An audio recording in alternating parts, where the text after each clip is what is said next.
장로님께서 말씀하신 것처럼 우리가 올 딱 일주일 된 것 같아요. 그죠? 이스라엘과 팔레스타인 사이, 특별히 하마스랑 전쟁이 일어난 지 한 일주일이 된 것 같습니다.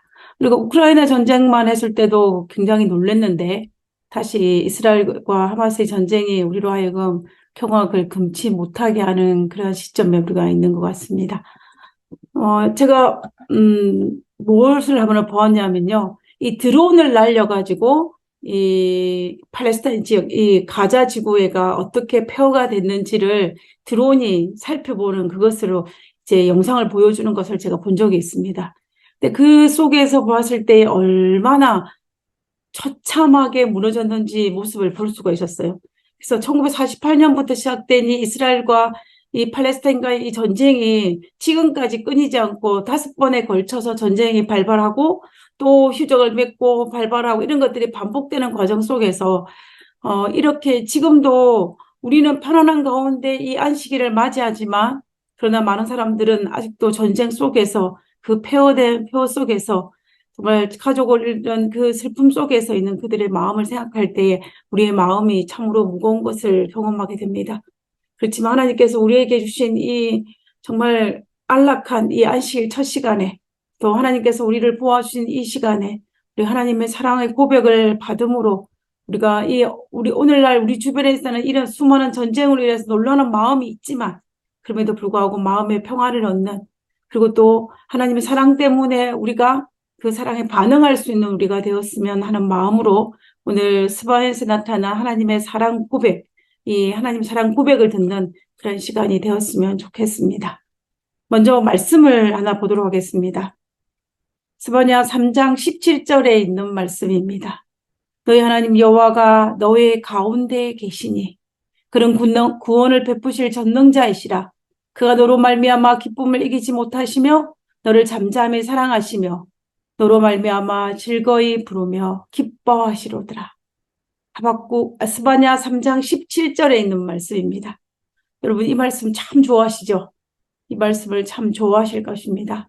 이 말씀을 가지고 찬양을 만들어 놓은 것도 있는데 저는 개인적으로 그 찬양을 굉장히 좋아하는데 스바냐 3장 17절에 이 아름다운 찬양 하나님께서 우리에게 베푸신 이 사랑의 고백의 말씀을 가지고 오늘 말씀을 나누기를 원합니다. 그래서 저는 이 말씀을 통하여서 하나님께서 우리를 대하는 모든 에너지의 근원이 무엇인지를 우리는 이 스바냐를 통해서 알게 될 것입니다. 그리고 우리가 이 땅에서 오늘날 우리의 주변의 삶들이 이렇게 복잡하고 또 우리의 삶들이 여러 가지 많은 문제들이 있고 그렇다 할지라도 그러나 우리는 어떻게 해야 됩니까? 기뻐해야 됩니다. 그죠? 왜냐하면 우리가 왜 기뻐할 수밖에 없는지 우리 그리스도의 삶이 왜 즐겁고 왜 기뻐할 수 있는 그 힘의 근원이 무엇인지를 오늘 우리 스바냐서를 통해서 한번 살펴보도록 하겠습니다. 스바냐 선자에 대해서 알기 위해서는 먼저 그 시대적 배경을 알 필요가 있습니다. 이 스바냐 1장 1절에는 뭐라고 설명하냐면 아몬의 아들 유다 왕 요시야 시대에 스바냐에 임한 여호와의 말씀이라. 스바냐는 히스기야 현손이요 아말의 증손이요 그다라의 손자요 후시의 아들이었더라라고 되어 있습니다. 우리는 이 스바냐 1장 1절에 있는 말씀을 통하여서 이 스바냐가 살았던 이 시대가 어느 시대인지를 알 수가 있습니다. 첫 번째 우리가 알 수 있는 것은 뭐냐면 스바냐가 히스기야의 현손, 다시 말하면 왕족 출신이라는 것을 우리가 알 수가 있습니다. 성경에서 왕족 출신의 선지자가 몇 명 있습니다. 대표적인 선지자는 누구냐면 이사야 선지자죠. 이사야 선지자가 있고 스바냐 선지자가 바로 이 왕족 출신입니다. 이 왕족 출신이란 말은 무슨 말이냐면 정치적으로 무관한 삶을 살았다라는 것을 의미하는 것이 아니고 정치의 중심에 있고 또한 권력과 부를 가진 소유한 삶이었다라는 것을 우리가 이 말을 통해서 알 수가 있습니다. 그리고 또 여기서 보다시피 이 스바냐가 활동한 시대가 어느 시대라고 말했냐면 요시야 왕 때 시대라고 이야기하고 있습니다. 자, 그리고 요시야 시대가 어느 시대인지를 우리가 한번 살펴보도록 하겠습니다. 자, 이 요시야 시대, 빨간색으로 보이는 이 요시야 시대는 가만히 시기적으로 살펴보면 북방 이스라엘은 멸망하고 난 다음인 것을 알 수 있어요. 그죠? 그리고 이 북방 이스라엘 멸망을 한 다음에 남방 유다의 왕인 요시야 왕인데, 요시야 왕의 할아버지가 누구냐면 므낫셋입니다. 이 오타가 있는 므낫셋. 므낫세가 아니라 므낫셋이죠. 므낫셋인데 그가 통치를 55년을 하고, 그리고 그 요시야의 아버지 아몬은 2년을 통치하다가 신하에게 살해당하고, 그 다음에 이 8세의 어린 왕으로 등장한 것이 바로 요시야 왕이었습니다. 이때에 활동한 선지라는 거예요. 우리가 알다시피 남방 유다의 가장 악한 왕은 누구냐면 므낫세입니다. 그죠? 이 므낫세가 가장 악한 왕이었는데, 이 므낫세 시대 때 잔행되어졌던 우상 숭배와 악행과 이런 수많은 것들, 이런 수많은 것들이 므낫세의 피크를 이루었습니다. 그 피크를 이어받은 세대가 누구냐면 요시야 시대예요. 그래서 우리가 요시야 시대를 단적으로 설명하면 쓰러져가는 남방 유다를 끌어안고 최선을 다해 버텨보지만 힘이 딸리는 시대가 언제냐면 요시야 시대예요. 그래서 이 요시야의 할아버지였던 이 므낫세 시대 때 번성했던 죄악과 우상 숭배를 손자였던 요시야가 아무리 막으려고 해도 막을 수 없었던 시대가 바로 요시야 시대입니다. 그래서 다시 말하면 이 남방 유다가 멸망해 가는 것을 막을 수 없었던 세대가 바로 요시야 시대예요. 지연은 할 수 있을지 모르지만. 그래서 이 종교 계획을 통하여서 요시야가 정말 계획을 하려고 했지만 막을 수 없었던 역부족이었던 시대가 바로 요시야 시대였습니다. 그리고 마지막으로 발부덩친 이 남방 유다를 멸망시키지 않기 위해 발부덩쳤던 시대가 바로 요시야 시대였지만, 그러나 그것은 불가능하였던 시대가 요시야 시대인 것입니다. 그 시대에 활동한 선자가 누구냐? 바로 이 스바냐 선자입니다. 그 스바냐 선자가 전한 기별을 우리가 이 스바냐서를 통해서 이 핵심 기별을 살펴보면 바로 무엇이냐 하면은, 스바냐는 여호와께서 가라사대 내가 지면의 모든 것을 어떻게 하리라? 진멸하리라. 이 스바냐가 전한 메시지입니다. 내가 사람과 짐승을 진멸하고 공중의 새와 바다의 고기와 거치게 하는 것과 악인들을 아울러 진멸할 것이라. 내가 사람을 땅 위에서 멸절하리라. 나 여호와의 말이니라. 그 말이 계속 반복됩니다. 그리고 18절에 와서 이 온 땅이 여호와의 질투의 불에 삼켜지리니 이는 여호와가 이 땅 모든 주민을 멸절하되 어떻게 멸절할 것이다? 놀랍게 멸절할 것임이라 라고 되어 있어요. 그냥 보통 멸절이 아니라 사람들이 놀랄 정도로 멸절할 것이라 라고 이야기하고 있는 것입니다. 스바냐 선자가 이 1장과 2장에 걸쳐서 계속 이 진멸과 멸절에 대한 이야기를 합니다. 이 스바냐 선자의 핵심 기별은 뭐냐면 바로 유다의 분명한 멸망을 예언한 것이에요. 우리가 보통 말하면 우리가 보통 선자들은 어떻게 해야 합니까? 회개하라, 우상 숭배하지 마라. 그리하면 하나님께서 너희를 구원하시리라. 뜻을 돌이키리라. 그러므로 회개하라, 또 우상 숭배하지 마라. 이런 말들로 권면하는 것이 보통 선지자의 기별이었다면, 이 스바냐 선자는 그 기별이 아니에요.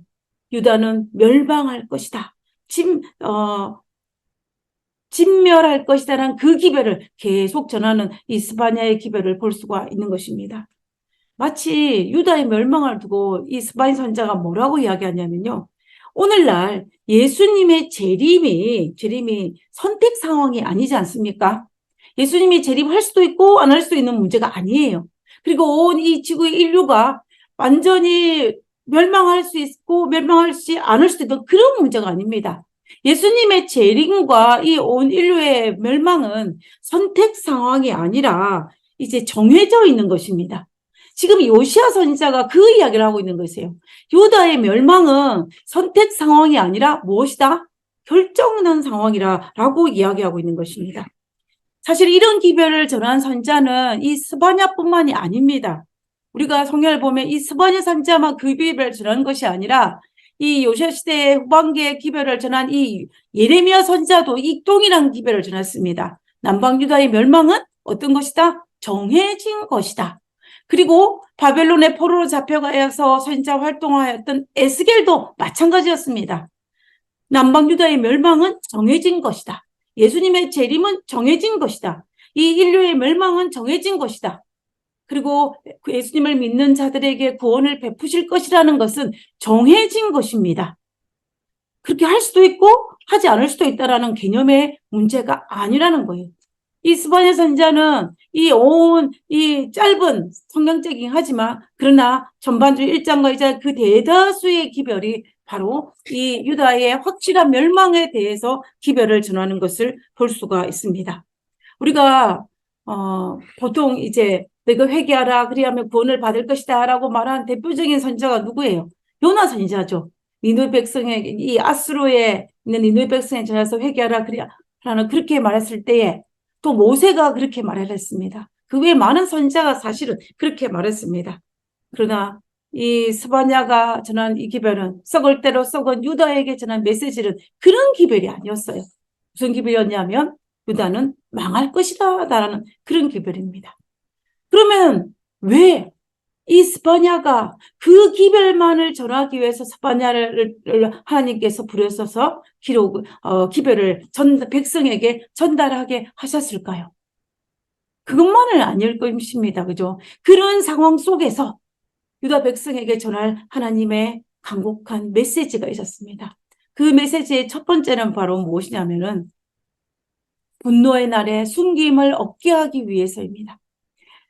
이 스바냐 2장 3절에 보면 여호와의 규례를 지키는 세상의 모든 겸손한 자들아 너희는 여호와를 찾으며 공의와 겸손을 구하라. 왜 구해야 되냐? 너희가 혹시 여호와의 분노의 날에 여호와의 분노의 날 멸망에 남방 유다가 멸망할 그거는 정해져 있지만 그러나 그 날에 숨김을 얻을 것이라 그것을 절하기 위해서 이 기별을 전했다는 것입니다. 멸망은 정해졌지만 그 분노의 날에 숨김을 얻기 위해서 다시 말하면 이 남방 유다가 멸망하는 그날에 하나님께서 그 백성을 보호하게 하기 위해서 정말 하나님의 날개 아래에 숨김을 받기 위해서 공의와 겸손을 구하라라고 하는 것입니다. 자, 그다음에 그래서 또 두 번째는 뭐냐면은 이 서자 3장 11절과 12절에 있는 말씀을 보면요. 그날에 어떤 날이겠습니까? 우리가 스바냐서의 전체적인 보면 이 그날은 여호와의 분노의 날입니다. 분노의 날에 내가 범죄한 모든 행위로 인하여 범죄한 모든 행위로 말미암아 수치를 당하지 아니할 것은 내 그날에 분노의 날에 내가 범죄한 과거에 행한 그 분노로 말미암아 수치를 당하지 아니할 것은 그때에 내가 내 가운데서 교만하게 자랑한 자들을 제거하며 내가 나의 성산에서 다시는 교만하지 않게 할 것이라. 그때 내가 공고하고 가난한 백성을 내 가운데에서 남겨두리니 그들이 여호와의 이름을 의탁하여 보호를 받을지니라 라고 이야기하고 있습니다. 우리가 이 말씀을 가만히 살펴보면요. 결과적으로 무슨 이야기냐면은 내가 그 여호와의 분노의 날에 하나님의 남겨둘 자를 남은 자를 남겨둘 것인데 그들의 특징이 뭐냐면 내가 공고하고 가난한 백성이라라고 이야기했습니다. 그들이 과거에 범죄하지 않은 것이 아니라 범죄한 모든 행위가 아니라 지금 그때에 공고하고 가난한 백성을 남은 자로 남겨둘 것이라 라고 이야기한 것이 바로 스바냐 3장 11절과 12절에서 말하고 있는 바로 그 핵심인 것입니다. 자, 그러면 이 12절에 등장하는 공고하고 가난한 백성의 뜻이 무엇인지를 우리가 알 필요가 있지 않겠습니까? 도대체 공고하고 가난한 백성이 무엇일까? 우리는 이 말의 의미를 알기 위해서는 신약으로 넘어가면 정확하게 알 수가 있습니다. 신약의 마태복음 5장에 보면은 이 팔복에 대한 이야기가 있는데 팔복 중에 첫 번째 복입니다. 심령이 가난한 자는 복이 있나니 천국이 누구의 것이라? 그들의 것이라 라고 말한 이 복 중에 첫 번째 복, 심령이 가난한 자의 복이 바로 내가 공고하고 가난한 백성의 복입니다. 그러니까 우리는 결국 무슨 말입니까? 공고하고 가난하다는 것은 자신의 무가치함을 솔직히 고백하고 오직 하나님만에 의지할 수밖에 없다는 사실을 고백하는 자가 바로 공고하고 가난한 백성인 것입니다. 그래서 과거의 어떤 행위적인 것이 아니라 지금 현재 나의 무가치함을 고백하고 오직 하나님만을 의지할 수밖에 없다는 사실을 고백하는 그들을 어떻게 하겠니? 남겨두리니 그들이 여호와의 이름을 의탁하며 보호를 받을 것이다. 어느 때에? 마지막 분노의 날에. 라고 이야기하는 것입니다. 결국 하나님께서 이 스바냐 선자를 통하여서 호소하기를 원하시는 것은 정말 과거의 삶이 어떠하든지 간에 과거의 삶이 비록 내가 우상 숭배했다 할지라도 교만했다 할지라도 정말 하나님을 분노케 했다 할지라도 과거의 삶이 정말 하나님의 형벌을 받아 마땅하다 할지라도 지금 나의 무가치함을 인정하고 지금 겸손히 하나님을 신뢰하여 여호와만을 의지할 수밖에 없음을 고백하고 하나님을 찾는 자들을 내가 남겨둘 것이다. 구원을 베풀어 줄 것이다. 라고 이야기하는 것입니다. 그러니까 성경에서 보면은 하나님께서는 정말 과거의 삶이 어떠한지 간에 그보다 훨씬 더 중요하게 여기는 것은 바로 무엇이냐면 지금이었습니다. 과거의 삶이 어떠한지 간에 지금 심령이 가난한 자가 되어 여호와를 경외하고 그의 명령에 순종하고 하나님밖에 의지할 수 없다고 고백하는 자가 구원받은 경우는 성경에 여러 곳에 있습니다. 그중에 가장 대표적인 사람이 누구겠습니까? 십자가상에서 구원받은 강도입니다. 그는 정말 십자가에 매달릴 정도로 죄를 지은 악행을 저지른 사람이었습니다. 그러나 그가 죽음의 순간에 과거의 삶은 비록 그러하였지만은 그 순간에 겸손히 예수님을 인정하고 예수님을 경외하고 정말 예수님을 메시아로 인정하고 예수님 외에는 자신을 구원해 줄 자가 없다라는 것을 고백할 때 오직 예수님을 의지하는 그에게 하나님께서 뭐라고 말씀하셨습니까? 예수님께서 오늘 내가 너에게 말하노니 너는 나와 함께 낙원에 있으리라 라고 분명히 구원의 약속을 주셨습니다. 그래서 우리는 이 말씀을 통하여서 이 말씀에서 과거의 삶보다 훨씬 더 중요한 것은 뭐예요? 지금이라는 것입니다. 그리고 성경상에서 이 죽기 전에 구원한 확신의 보장을 받은 대표적인 인물이 바로 이 강도입니다. 비록 과거의 삶은 십자가의 삶이지만은 지금 회개했기 때문에 지금 예수님을 나의 구주로 인정했기 때문에 하나님은 그에게 구원을 약속하셨습니다. 그리고 가늠하다 현장에 잡힌 이 여인에게 하나님께서 뭐라고 말했습니까? 많은 사람이 그 여인을 돌로 쳐서 죽이려고 했습니다. 그때에 예수님께서 하시는 말씀이 여자야 너를 고소하는 그들이 어디 있느냐? 나도 너를 정죄하지 않았느니 다시는 가서 죄를 범치 말라라고 말씀하시면서 예수님께서 이어서 말씀하신 말씀이 바로 이 요한복음 8장 12절에 있는 이 말씀입니다. 예수께서 또 말씀하여 이르시되 나는 세상의 빛이니 나를 따르는 자는 어둠에 다니지 아니하고 생명의 빛을 얻으리라 그랬습니다. 나는 세상의 빛이니 나를 따르는 자는 네가 과거에 어떤 삶을 살았든지 상관없이 나를 따르는 자는 어둠에 있지 아니하고 생명을 얻으리라. 다시 말하면 하나님께서 그를 구원을 베풀 것이라 라고 이 여인에게 약속하시는 것을 볼 수가 있다라는 것입니다. 여러분은 제가 이 살아오면서 수많은 사람들의 간증을 들었습니다. 근데 제가 들었던 간증 중에서 가장 여운이 많이 남았던 간증이 누구였냐면 이 20년 동안 이 무당으로 활동을 하다가 재림 교인이 된 이 노태숙 집사님의 간증입니다.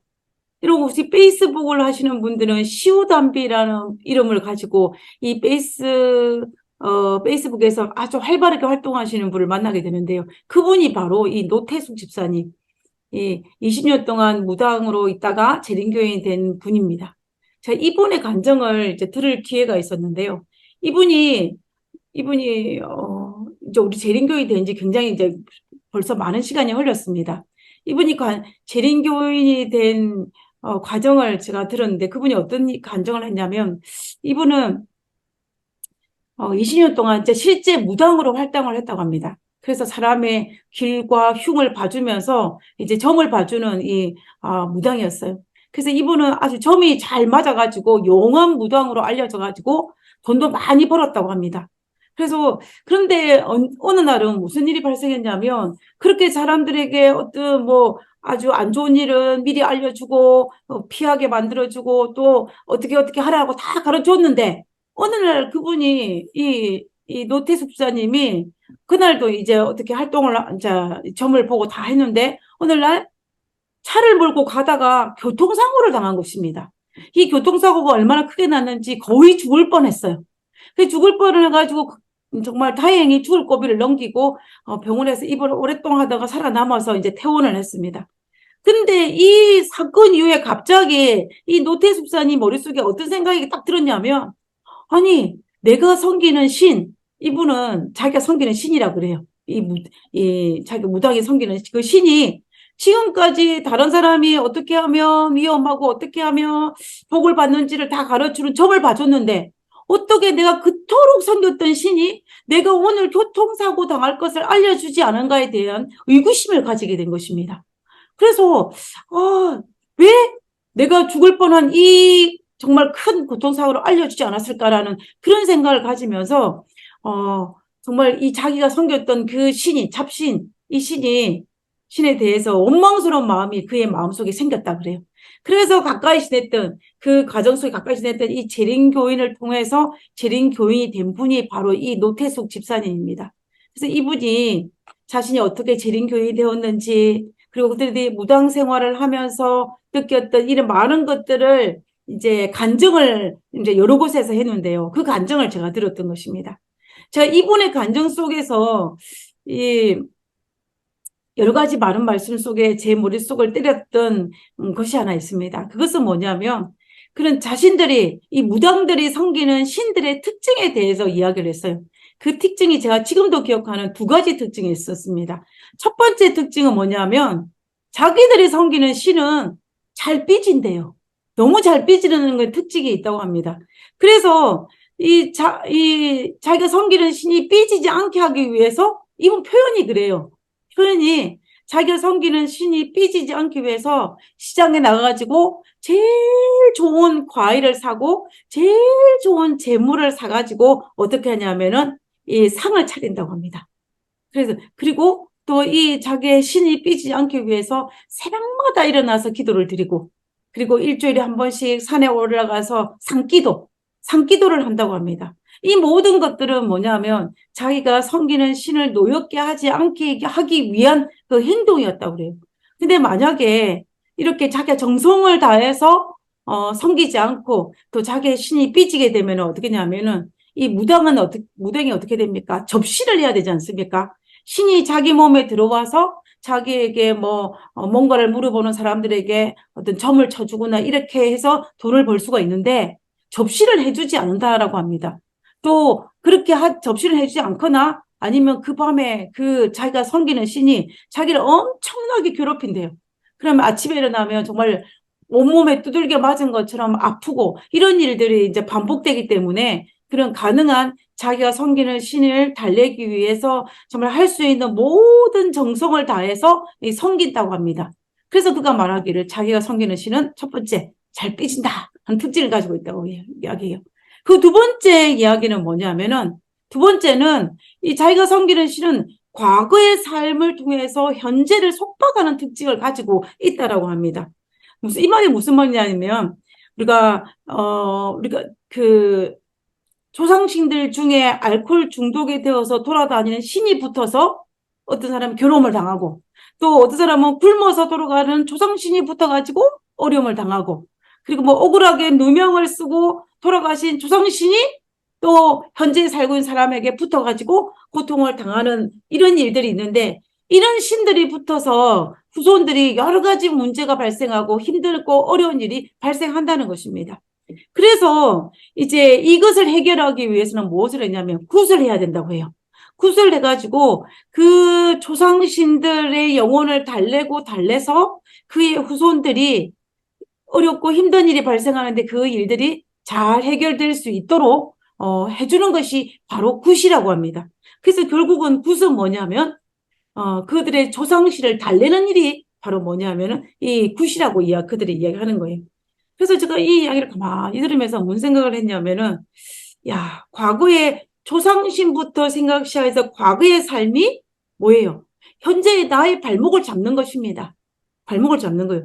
그래서 이것을 해결하기 위해서 정말 삐진 씨를 달래거나 아니면 또 굿을 통해서 그 씨를 달래를 통해서 오늘 현재의 나의 삶을 행복하게 살아가게 하는 것이 자신의 무당의 역할이라라고 이 노태수 부자님의 이야기하는 것을 제가 들은 적이 있습니다.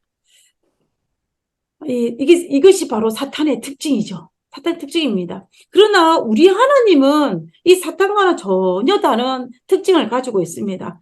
우리 하나님은 과거의 삶이 어떠하든지 상관없어요. 그분이 가장 중요한 것은 과거가 아니라 현재입니다. 지금입니다. 지금 여호와를 찾고 찾으며 분노의 날에 숨김을 얻게 하시게 한다는 것이 하나님의 약속이에요.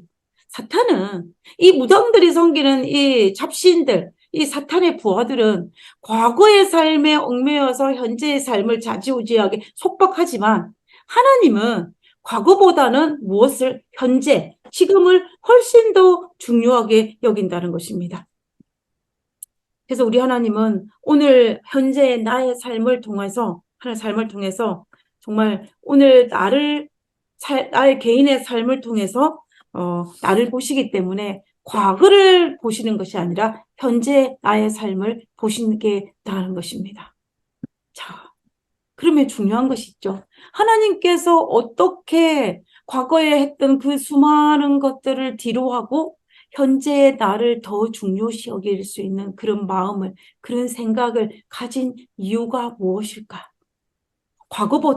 과거에 어떻게 했는 것보다 지금 현재의 나를 바라보시는 그 이유가 무엇일까?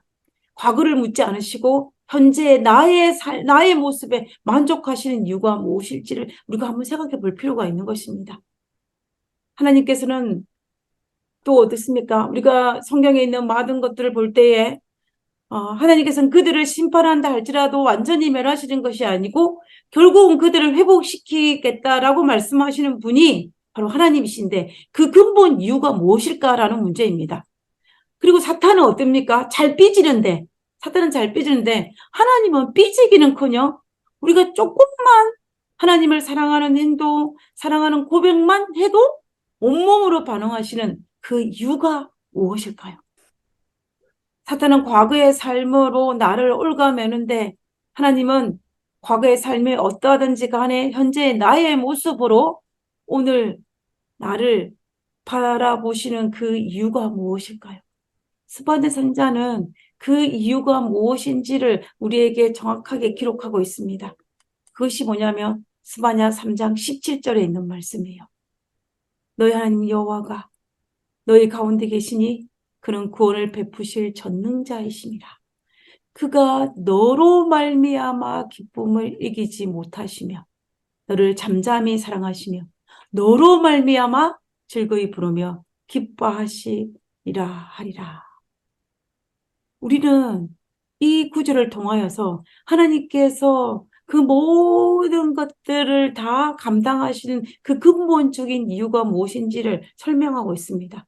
그것은 바로 무엇이냐면 너로 말미암아 기뻐하고 너로 말미암아 즐거이 부르는 그것은 바로 이스라엘을 사랑하는 그 사랑 때문이라고 말씀하고 계신 것입니다.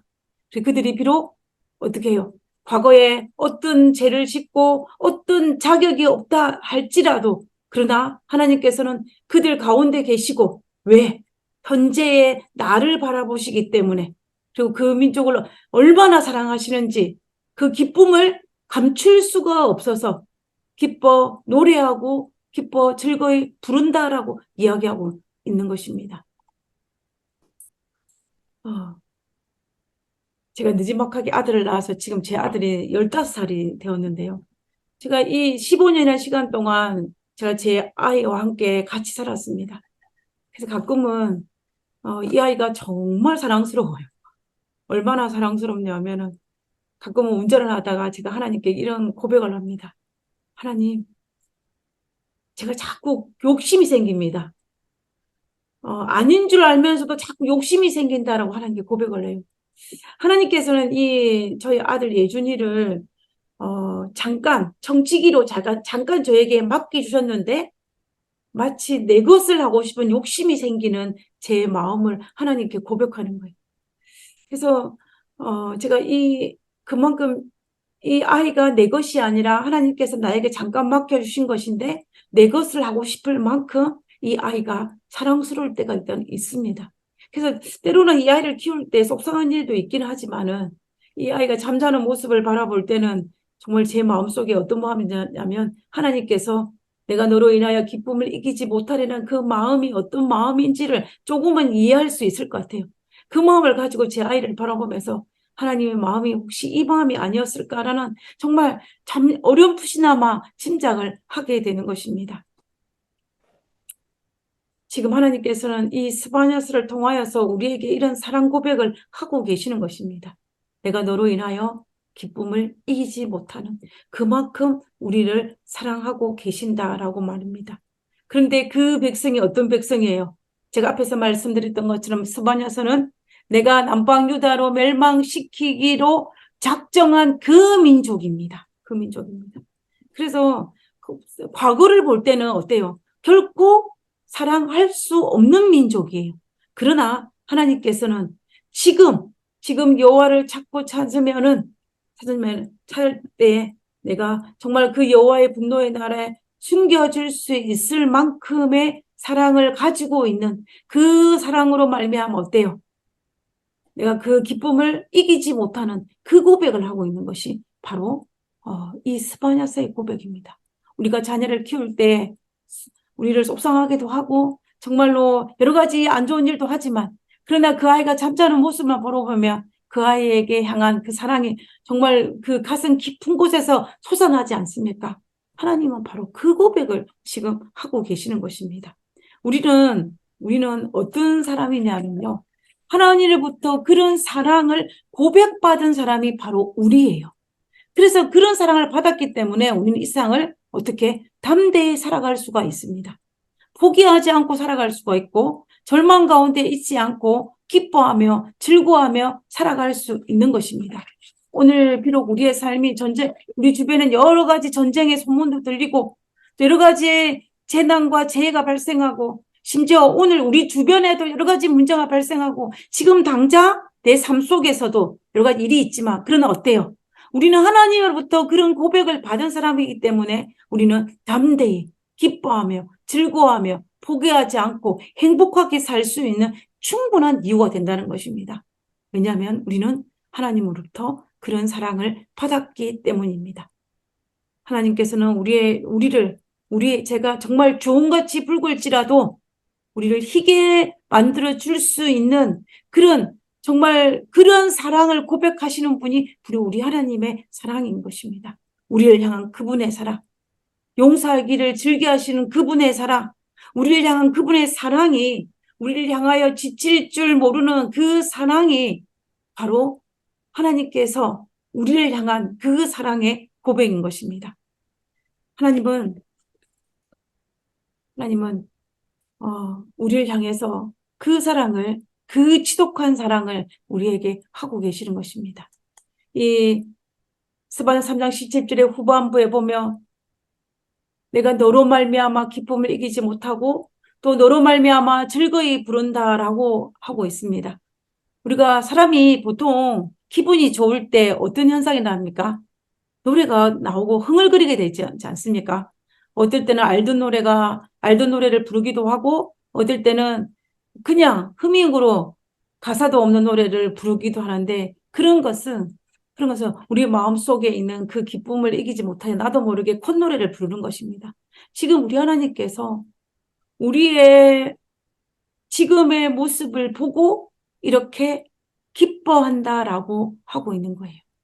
그런 사랑을 받았으니 우리가 정말 무엇이 이 땅에 살면서 두려워할 수 있고 그 사랑을 받았기 때문에 이 땅에 살면서 그 어떤 것이 우리를 주눅들게 하고 우리를 우울하게 만들 수 있겠습니까? 절대로 그럴 수 없다는 것입니다. 우리는 하나님부터 이런 사랑을 받은 사람이 바로 우리입니다. 그 하나님께서 우리 한가운데 계신다라고 이야기하고 있는 것입니다. 그러므로 우리는 하나님으로부터 그 크신 사랑을 받은 사람이었기 때문에 그 사랑의 에너지로 오늘 우리는 이 땅에서 담대히 살아가야 할 것입니다. 밥을 먹지 않아도 배부른 그 사랑의 고백을 우리는 날마다 받고 있습니다. 우리는 그 사랑을 날마다 확인하는 것이 필요해요. 우리는 그래서 말씀을 보고, 그래서 천년계를 통해서 하나님 사랑을 확인하고, 우리의 삶을 통하여서, 묵상을 통하여서 우리가 하나님의 사랑을 확인하는 것입니다. 그 확인하는 그 과정을 통하여서 우리는 정말로 이 땅에서 당당하게 힘있게 살아갈 수 있을 것입니다. 간절히 바라는 것이 있다면 지금 전쟁 속에 있는 그 민족들도 정말 그들 중에 현재 하나님의 그 사랑을 발견하고 그들이 고통 가운데 있지만 그들의 마음속에 하늘로부터 주는 그 위로를 받아 감당할 수 있는 그런 그들이 되었으면 하는 마음 간절합니다. 우리 모두 하나님의 그 사랑을 매일매일 확인하고 그 사랑으로 말미암아 힘있게 살아갈 수 있는 우리 모두가 되기를 간절히 바라면서 오늘 말씀을 마치도록 하겠습니다.